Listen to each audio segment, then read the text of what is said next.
बिस्मिल्लाहिर्रहमानिर्रहीम अस्सलाम वालेकुम। तो नाजरीन देखो मेरे सामने तुसी काटन दे पौधे देख रहे हैं। मैं ना कोई बीज सेल करने वाला बंदा वा, सिर्फ काश्तकारां दी रहनुमाई लई उन्हां नूं गाइडलाइन वास्ते ना ये वीडियो बना रहे हैं। देखो अल्लाह ताला ने किसान दी मेहनत नूं रंग लाया वा, और जिस तरह मौसम साजगार आ, ये नहीं कि मैं तुहानूं एक पौधा ही दिखा रहा वां, मैं तुहानूं फरदन सब पौधे दिखावांगा कि इन्हें सिर्फ थल्लों ना 6 इंच जिन्हों असी अद्धा फुट कह दईए 6 इंच छोड़ के ना इनू अल्लाह ताला ने इनू फ्रूटंग भरपूर मोटा टिंडा और टिंडे ते टिंडा यके बाद दीगरे टिंडे और गुच्छियां की शक्ल च अल्लाह ताला ने इनू लाए आ। तो इस तरह ही मैं मुख्तलिफ पौधे तुहानूं दिखांदा रहांगा।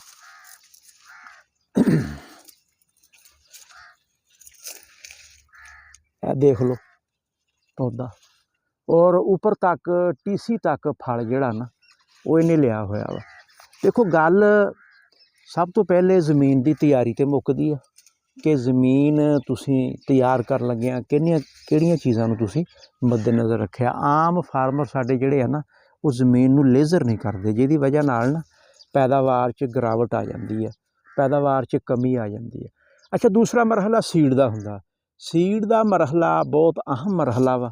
फैसला करन लगे ना सीड नूं मद्देनज़र रखना चाहिए कि असीं जिहड़ा सीड ला रहे हैं क्या आया वो साडी जमीन की जिहड़ी खासियत आ या साडी जिहड़ी जमीन की तसीर आ उहदे मुताबिक ये काम करूगा। ये सारियां गल्लां जिहड़ियां ना इनू मद्देनज़र रखना। अगर तुसीं नवें आ तो मेरे चैनल नूं सबसक्राइब कर लो तो बैल का बटन दबा दिओ। हुण टिंडे का साइज़ जिहड़ा ना असीं कहने जी असीं ना जनाब फास्फोरस दईए, असीं पोटाश दईए, असीं बोरान दईए। मैं कहना नहीं, जमीन की तसीर देखो, जमीन की तसीर देखदियां होया ना पौधा फैसला आपे कर लैंदा वा कि मैं किन्नी फ्रूटिंग लैनी आ।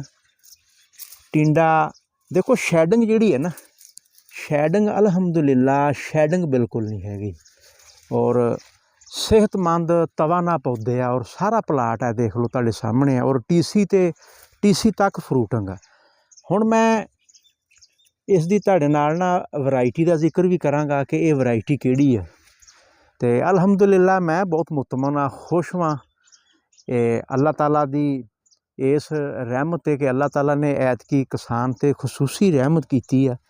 बारिश सिर्फ एक बारिश आई है और वो भी अबरे रहमत आ, ਇਹਦਾ कोई नुकसान कोई नहीं गा, उन्हें फ़ायदा ही दिता वा इनू और बेबहा फ्रूटिंग आ, मोटा टिंडा वा और ओपनिंग की तरफ ना हुण ठीक 4 तो 5 दिन तो बाद ना इसकी ओपनिंग जी आ वो शुरू हो जानी है।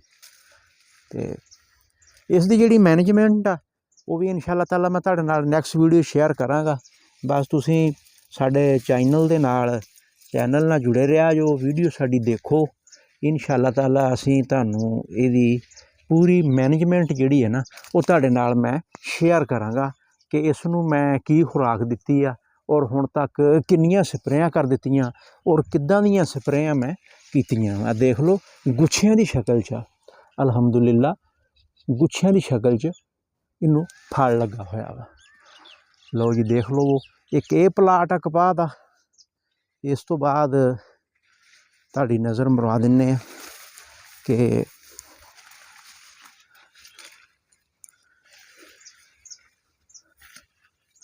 दूसरा प्लाट कपाह दा वो पारवार वो बंदा टैंकी लैके आ गया। तीसरा कपाह दा प्लाट है सामने जिहड़ा नज़र आ रहा ना ये है।